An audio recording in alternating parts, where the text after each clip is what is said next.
Hello everyone, नमस्ते प्यारे बच्चों।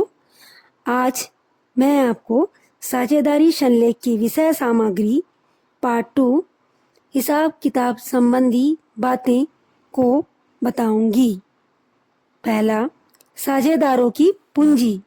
फर्म की पूंजी कितनी होगी और प्रत्येक साझेदार कितनी पूंजी लगाएगा। साझेदार अपने हिस्से की पूंजी नगद लाएंगे अथवा अन्य प्रकार से। इसका साझेदारी संलेख में स्पष्ट उल्लेख होना चाहिए। दूसरा, साझेदारों द्वारा ऋण देना।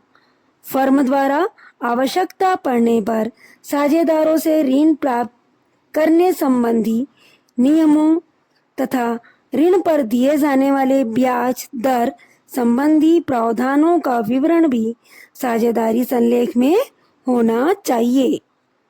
तीसरा, साझेदारों द्वारा फर्म से ऋण लेना।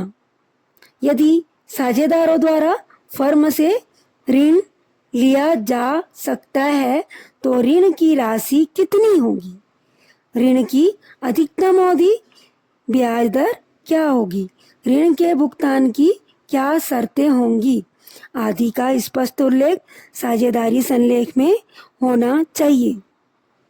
चौथा, साझेदारों का आहरण।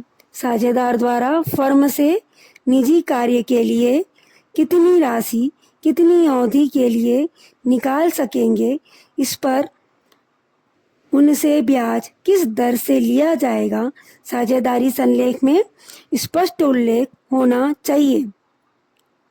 अगला, पूंजी पर ब्याज। साझेदारों द्वारा लगाई गई पूंजी पर ब्याज दिया जाएगा या नहीं, और यदि दिया जाएगा तो किस दर से, इसका स्पष्ट उल्लेख साझेदारी संलेख में होना चाहिए। अगला, लाभ हानि का विभाजन। साझेदारी व्यवसाय के लाभ तथा हानियों का साझेदारों के मध्य किस अनुपात में विभाजन होगा, पूंजी अनुपात में या अन्य किसी अनुपात में, इसका स्पष्ट उल्लेख साझेदारी संलेख में होना चाहिए। नेक्स्ट, साझेदारों को कमीशन एवं वेतन। यदि फर्म के किसी साझेदार को फर्म से संबंधित कार्यों के लिए वेतन या कमीशन दिया जाता है तो यह कितना दिया जाएगा, इसका उल्लेख साझेदारी संलेख में होना चाहिए। नेक्स्ट, ख्याति का मूल्यांकन।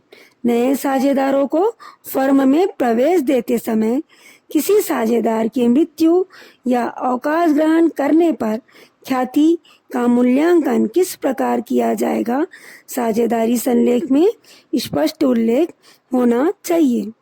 नेक्स्ट, साझेदारों के खाते। साझेदारों के पूंजी खाते किस प्रकार रखे जाएंगे, स्थायी पूंजी के आधार पर अथवा परिवर्तनशील पूंजी के आधार पर, साझेदारी संलेख में स्पष्ट उल्लेख होना चाहिए। हिसाब किताब का अंकेक्षण। फर्म के हिसाब किताब का अंकेक्षण कब किस प्रकार किया जाएगा, इसका स्पष्ट उल्लेख साझेदारी संलेख में होना चाहिए।